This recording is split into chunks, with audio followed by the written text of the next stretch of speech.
Buenas tardes, muchas gracias por venir a este ciclo de charlas. Yo le agradezco a la facultad por habernos invitado a participar de esta celebración de 25 años que somos mayores de edad y estamos aquí para celebrar este tipo de cosas. Mi presentación va a ser bastante breve. Fui alertado acerca de tiempo, así que voy a explicar acerca de esto que tiene por su nombre la charla El universo tiene nuevos lentes. No quiere hablar acerca de ninguna pretensión especial que ahora el universo tenga, que ahora quiere andar con algún tipo de lente que antes no tenía, sino que nosotros como observadores en este caso creemos que tenemos acceso a apreciar la existencia de un tipo de lente gravitacional que creemos que antes no se había observado. Los lentes gravitacionales son unas estructuras que generan un efecto óptico en el universo que es muy probable que la mayoría de ustedes los haya visto, qué sé yo, en imágenes, lindas imágenes astronómicas que uno puede encontrar en Google, donde se ven distorsiones que pareciera que existiera un lente en esa posición. Voy a ahondar en eso. Y participamos en esto con un grupo de estudiantes de acá, en colaboración con gente de Estados Unidos, Finlandia y de otros países. Entonces, los lentes gravitacionales, como les decía, son un efecto óptico que se genera en el universo cuando se observa, sobre todo en las longitudes de onda de energía óptica. Es decir, cuando los efectos son realmente apreciables en observación del universo profundo, y lo que se ven entonces son distorsiones a las cuales vamos a agrandar en una próxima diapositiva y vamos a poder apreciar con mayor detalle lo que pasa. Existen hasta el momento dos límites donde este tipo de distorsión óptica se aprecia, que es un límite donde la fuente que provoca la distorsión óptica es de baja masa, es decir, estamos hablando de cercano a la masa del Sol o una masa de un planeta, y en el otro límite, entonces, que estamos hablando ya de una gran cantidad de acumulación de materia, genera nuevamente el efecto del lente gravitacional, que es esta distorsión óptica. En el caso de la baja masa, es lo que se denomina los microlentes, y los microlentes lo que provocan entonces una distorsión cuando uno está observando un objeto distante, en este caso es una estrella, y al pasar por nuestra línea vista, nosotros estamos en un observatorio hipotético ubicado en esta posición mirando esta estrella distante. Entonces tenemos que en esa línea vista es perturbada por la aparición y el cruzamiento de alguna otra estructura de masa que distorsiona lo que nosotros conocemos o hemos escuchado, que se llama el espacio-tiempo. Entonces el espacio-tiempo aquí es intervenido por esta fuente de masa, se provoca una distorsión en el espacio, que nosotros originalmente lo que teníamos desde esta estrella era una línea vista directa.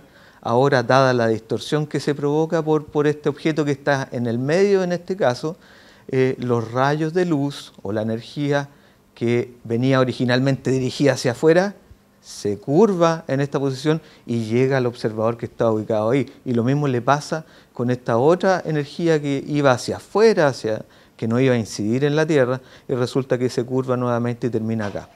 Eso provoca entonces una magnificación, por eso es que se denomina lente. Cuando yo veía solamente la energía que venía de forma directa acá, obtenía cierta cantidad de fotones desde ese objeto, resulta que ahora tengo desde esta dirección y de esa dirección además, por lo tanto en la intensidad que yo detecto veo una magnificación. Y por eso que se denomina lente en el caso de este límite de baja masa que, como dije, se denomina microlente, ¿ya? Volvemos otra vez a esta visión de los límites de la masa para ocasionar los lentes gravitacionales, y ahora vamos a ver un poco lo que pasa en el otro límite, que es de los lentes gravitacionales que son más masivos, y ya tenemos acá, ¿cierto?, estructura estructura que dentro de lo que se conoce en el universo son cúmulos de galaxias, es decir, la mayor cantidad de masa observable que se junta en una estructura gravitacional.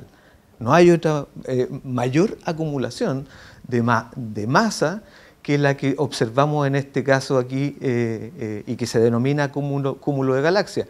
El efecto visual que tenemos en este caso es la distorsión evidente de galaxias y de luz que viene de objetos que están detrás de este lente y que al pasar por este lente han tomado estas formas curvas que, bueno, naturalmente nosotros sabemos que no tienen esa forma, por ejemplo, esa línea blanca que está aquí, ¿cierto? Esta otra curvamiento que, dado a la presencia de este lente gravitacional, entonces, tanto que nos permite la magnificación de objetos como también apreciar el curvamiento de estos objetos.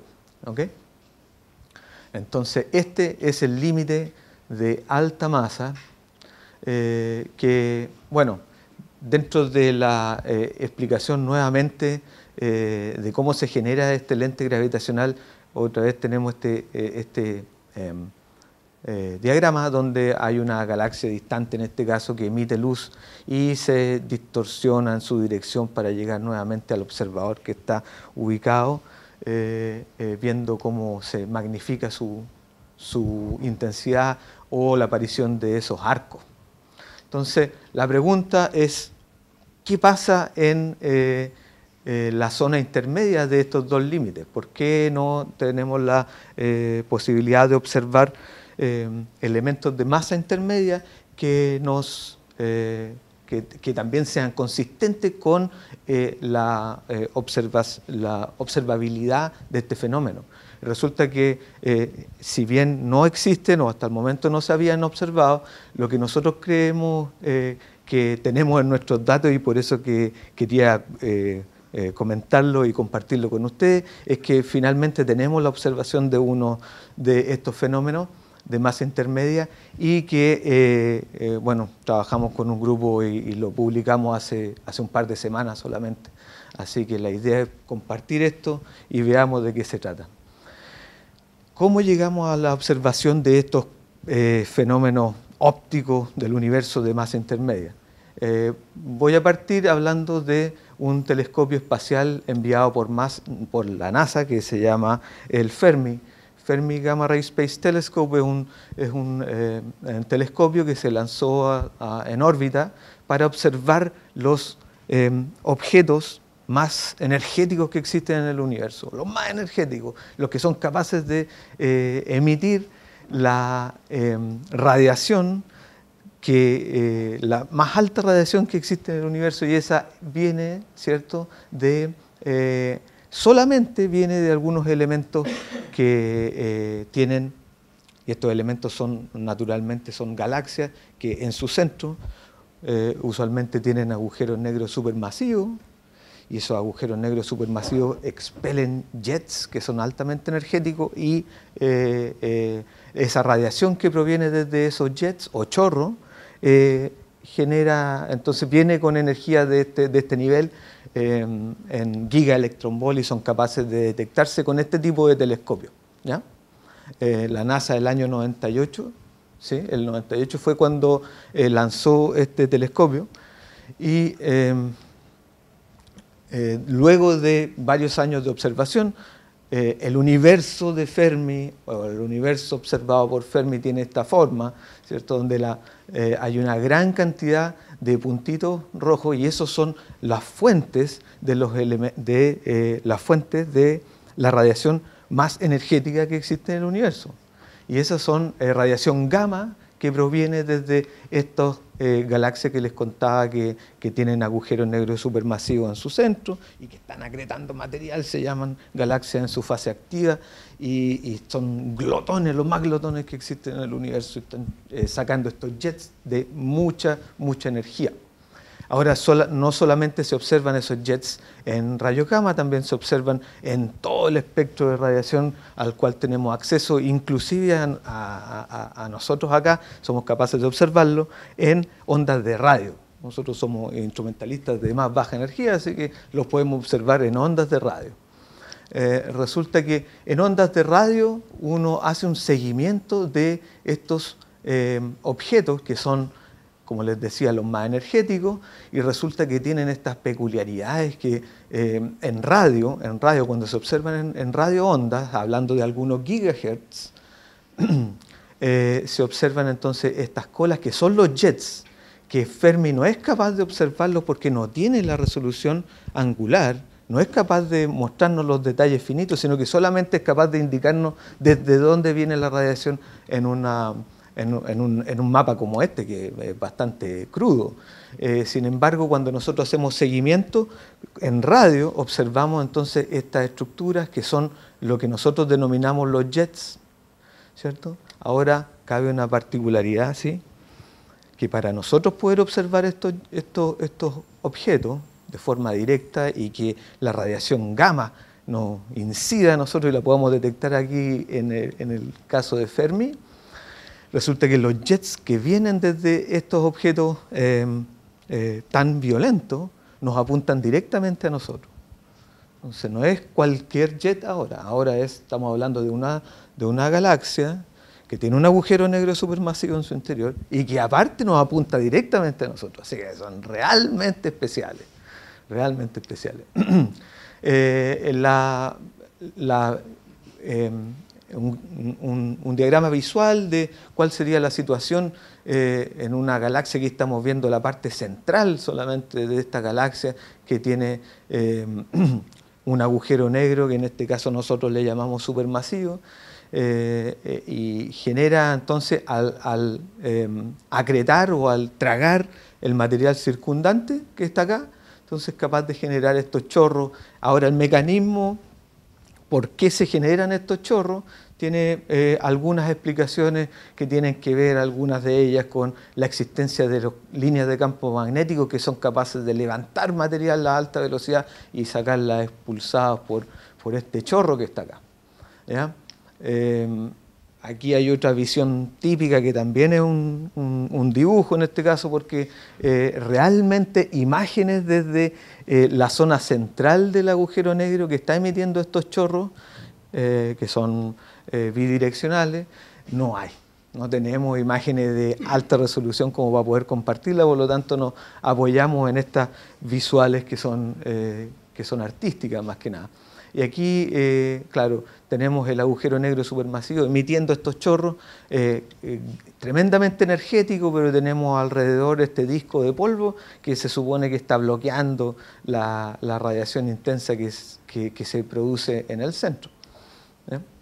Ahora, les comentaba que existen las fuentes de emisión de estos objetos que son ultra energéticos.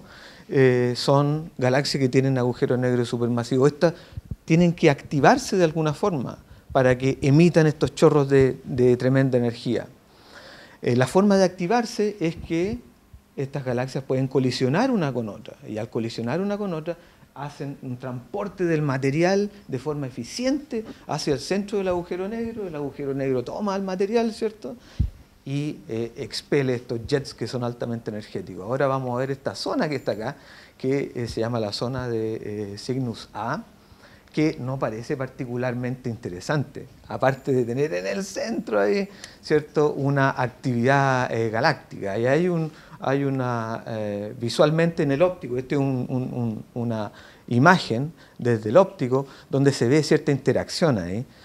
Pero ahora yo les voy a pedir que ustedes tomen sus lentes que tienen acá en el bolsillo, que son sus lentes de radio, y veamos qué pasa en esta zona cuando nosotros observamos con nuestros lentes de radio.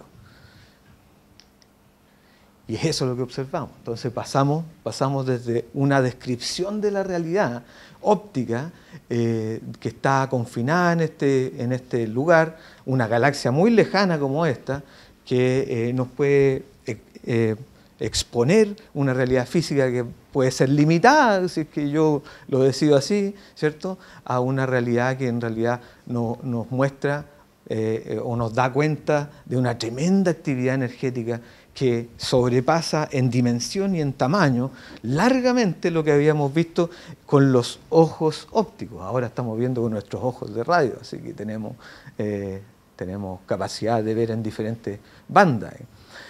Los jets, como les contaba, entonces aquí tenemos nuestra estructura central. Los jets son emitidos aquí en dos direcciones y el gran material de gran energía aparece disparado hacia allá. Justamente en este caso nosotros no vemos gran cantidad de rayos gamma porque no estamos orientados en el jet mismo, sino que lo vemos de lado en este caso. Lo que es luz o el color azul acá es lo que se vería con rayos X. De hecho es una observación hecha con rayos X. Y lo que es rojo acá es observado con radio. Cuando el chorro está emitiendo hacia afuera, se encuentra con un material que circunda a toda esta zona, que el medio intergaláctico, y es por eso que se generan estas cabezas de león, le dicen algunos, que es donde interactúa el chorro en sí, pierde energía al estar tan lejano a su fuente de origen, pero interactúa con el medio intergaláctico y aparecen esas formaciones del fin del jet. Aquí hay otra observación, esto ya no es una visión artística, sino que es una observación desde nuevamente donde se superpone una galaxia. En este caso es una galaxia regular, por lo tanto hay mucha actividad ocurriendo aquí en el centro y eso hace de que estos chorros estén alimentados de forma muy eficiente. Y acá tenemos otra, son bastante impresionantes y hermosas en su vista, sobre todo cuando nos ponemos nuestros ojitos de radio. Esos son cuando me gustan. Ya. ¿Qué pasó nosotros en Estados Unidos? Mientras estaba allá tuvimos la oportunidad de presentar un proyecto a la NASA para trabajar en conjunto con el Observatorio Fermi y observar de forma simultánea los objetos que ellos iban detectando con su telescopio de rayos gamma y nosotros observarlo ahora en las ondas de radio. Y esta es una antena de 40 metros de diámetro, que una universidad es dueña de esta antena, por lo tanto pudimos tomar el control 100% de esto. Montamos acá, junto con estudiantes que están en este momento acá, estudiantes de magíster de la facultad, montamos un receptor a 15 GHz a observar, y ahí está nuestro héroe observando estas llamaradas que vienen desde estos agujeros negros supermasivos, y observamos 1800 de estos 2 veces a la semana. Es decir, esta cuestión es seria. La cantidad de objetos de gran energía que fueron observados por Fermi es una cantidad tremenda, y nosotros lo que hacemos es cada vez que aparece alguno nuevo, lo agregamos a la cola de observación y lanzamos a nuestro telescopio de forma automática a observar 1800 objetos como estos, que tienen emisión, en este caso de chorro, apuntándonos directamente a nosotros. Así que, dado que, ya bueno, Fermi se lanzó el 98, nosotros el 99 empezamos con el 2008 se lanzó Fermi, no el 98, el 2008, y nosotros el 2008 también empezamos con este programa de monitoreo. ¿Qué es lo que son estas gráficas que están acá? Es para cada una de esas fuentes. Yo les dije 1800, pero traje solamente 8 aquí como ejemplo. Estas son lo que se llaman curvas de luz, donde el flujo o la energía que yo detecto de cada una de estas fuentes se grafica en este caso respecto al tiempo y va desde el 2008 hasta el 2016. Algunas de ellas son bastante aburridas, ¿cierto? Tenemos ahí planos por 8 años, pucha, este objeto, fome.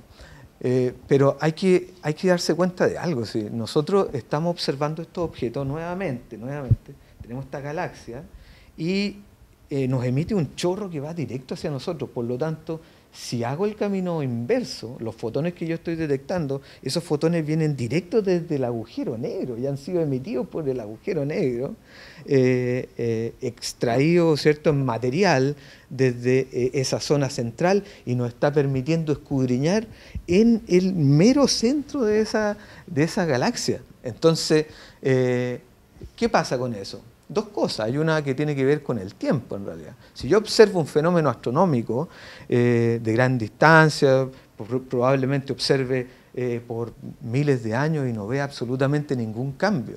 Pero como nosotros estamos observando justo ahí en el centro, notamos que realmente tenemos acceso a variabilidad que está ocurriendo en escala humana, en escala de años, en escala de meses. De hecho, esta variabilidad que nosotros vemos acá, que tiene estos movimientos, ¿cierto? Unas grandes alzas en el flujo que en este caso se llama densidad de flujo medida en Jansky, pero digamos que es potencia que viene de allá. Esta variabilidad es intrínseca del objeto. No es que algo se puso entre medio y se tragó la radiación y lo hizo variar de esta forma, sino que es intrínseca del objeto. Lo más interesante de esto es que cuando nosotros comparamos y correlacionamos la radiación observada por Fermi, vemos que Fermi, ¿cierto? Les decía yo que es este telescopio que observa el cielo completo, se pueden extraer curvas de luz también desde los datos de Fermi, y la variabilidad que observa Fermi tiene la misma forma que la que observamos nosotros. Es decir, la radiación gamma presenta la misma variabilidad que observamos nosotros cuando observamos en esta línea vista que penetra hasta el agujero negro. Sin embargo, hay un retardo. Nosotros en radio observamos que la variabilidad en rayos gamma antecede la variabilidad que nosotros observamos en radio por alrededor de 300 días, entre 200 y 300 días, y eso es más o menos típico para la gran gama de objetos que nosotros tenemos cuando hacemos un análisis estadístico completo. ¿A qué se debe eso? Es que la radiación gamma, por densidad, se emite en una zona que es más cercana al agujero negro. Por densidad. Eso quiere decir que la densidad que hay desde la zona donde se emite la radiación gamma no le permite en realidad salir a la radiación de radio. La radiación de radio se atrapa allá adentro porque la densidad es tan fuerte, la densidad material electrónica allá adentro es tan fuerte que le impide a la radiación de la frecuencia que nos interesa a nosotros en radio poder escapar. Entonces tiene que alejarse del núcleo para que la densidad del jet baje, es decir, se expanda un poco el jet, baja la densidad y recién ahí se emana la radiación de radio, recién ahí. Entonces hemos calculado que estadísticamente la diferencia de tiempo que hay entre 15 GHz y radiación gamma es entre 200 y 300 días. Y eso es más o menos típico para nuestra muestra. Interesante, súper interesante. O para mí, por lo menos. Aquí tenemos Alexandra Suárez, una estudiante de magíster. Ahí está con su 40 metros, ella participa activamente en este momento, de hecho es parte de su tesis, lo que significa la puesta en marcha de un instrumento nuevo que permite calcular espectros y polarimetría de estos objetos cuando se observan. No vamos a entrar en detalle, bueno. Pero muy interesante, ella pasó un verano completo ahí trabajando en el observatorio. Uno de esos objetos, el extraño caso de 14, 15, 13, 20, para nosotros nos dice mucho, es que en el año 2009 su densidad de flujo, aquí no está normalizado, es flujo, como dijimos anteriormente íbamos a hablar acerca de potencia solamente.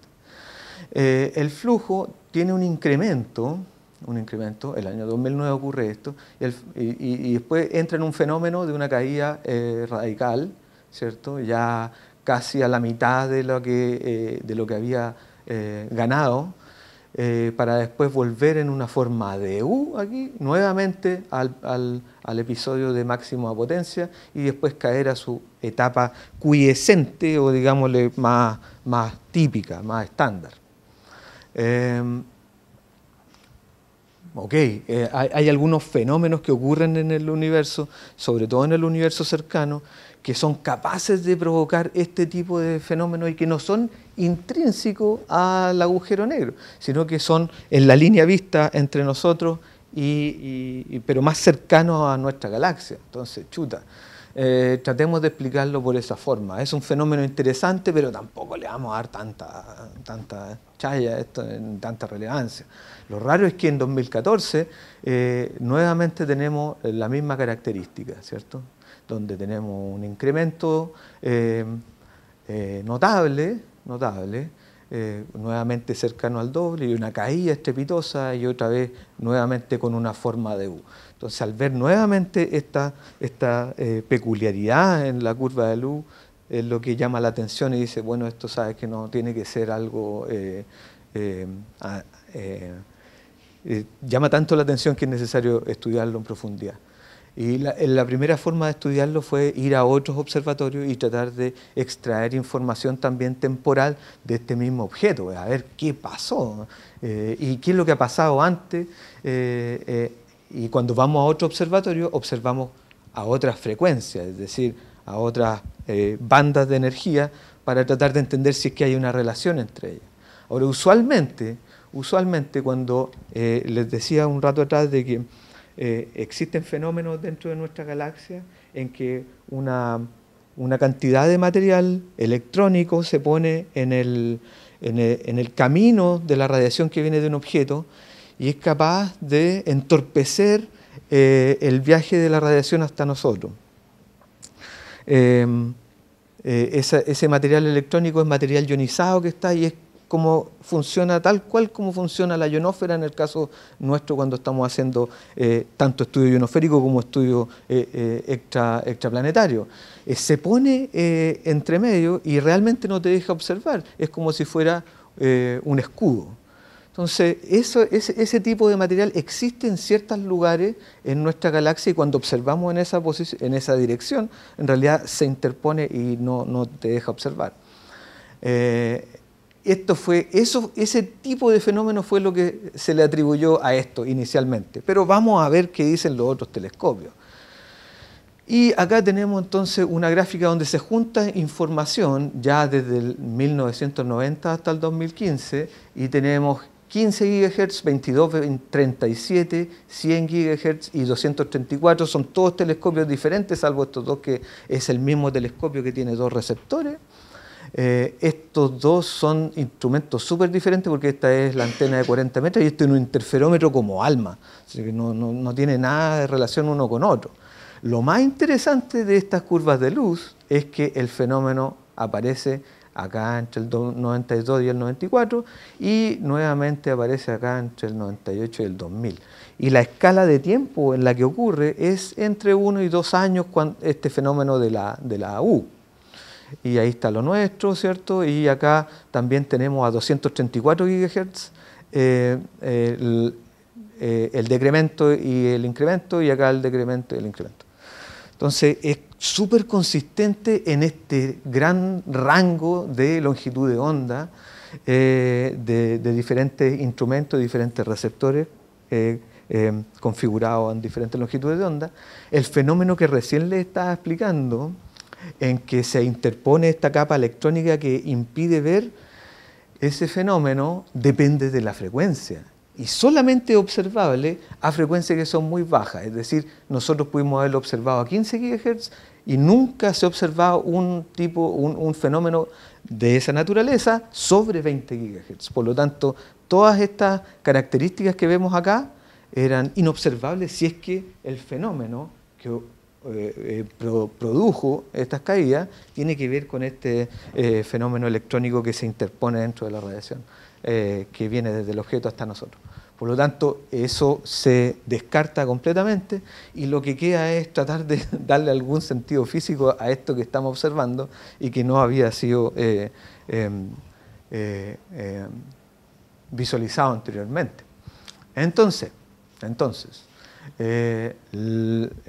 la forma de explicarlo esto es a través de una especie de lente gravitacional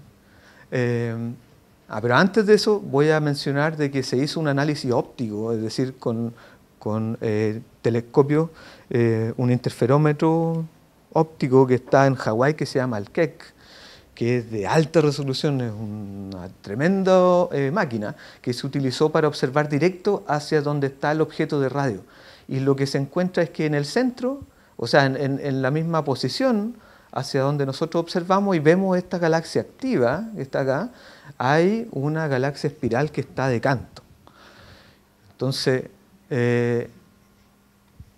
cosa interesante, las galaxias espirales nunca han evidenciado, por lo menos en lo que nosotros tenemos observacionalmente acceso, es que las galaxias espirales nunca evidencian la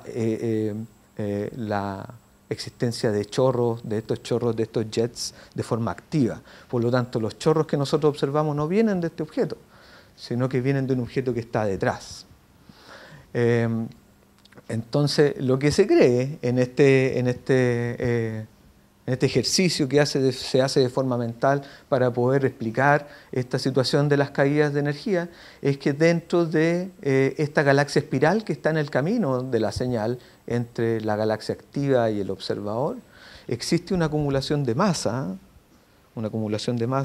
de alrededor de entre 1000 y 10.000 masas solares. Y eso estamos hablando ya de una escala, no sé si se acuerdan al principio, intermedia entre el rango de masas que ocasionan lentes gravitacionales.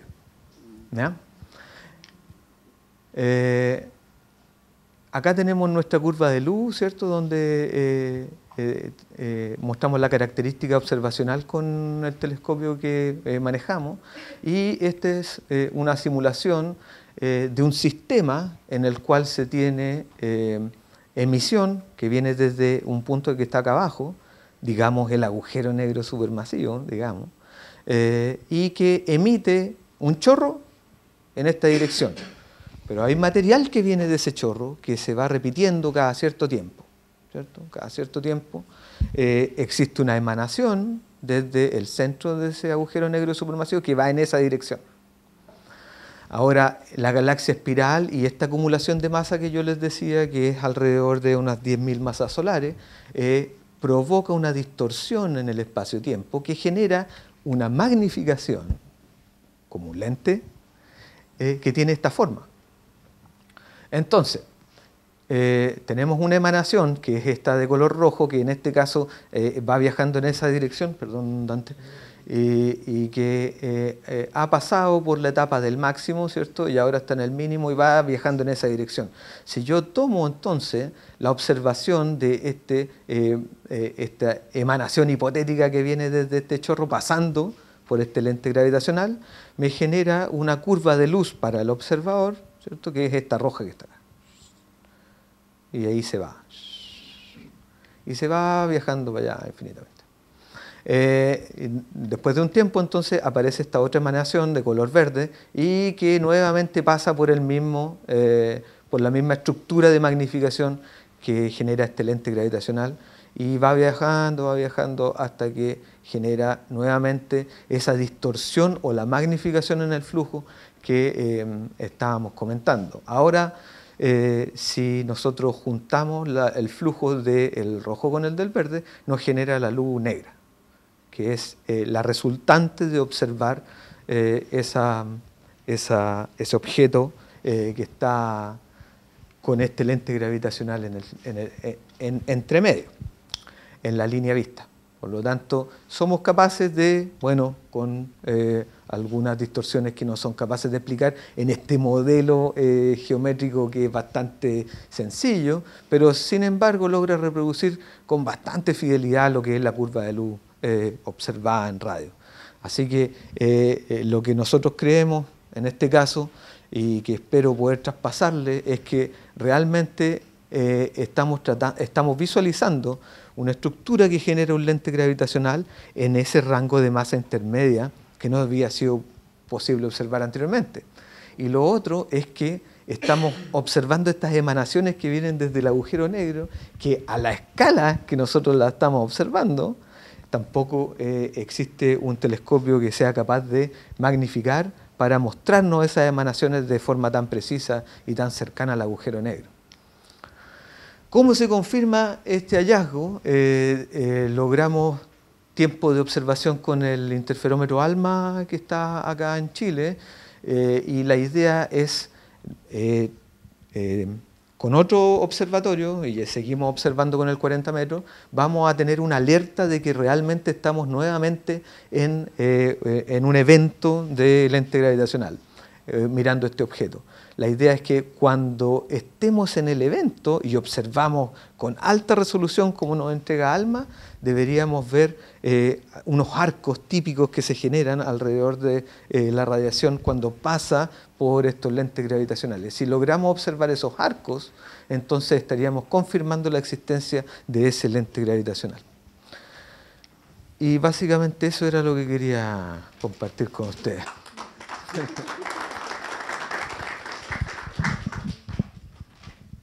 Una pregunta para terminar.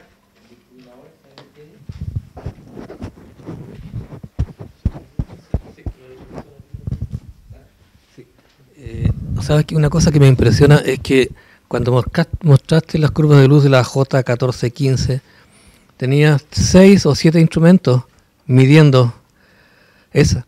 ¿Cómo puede ser posible que 6 instrumentos estén observando al mismo objeto?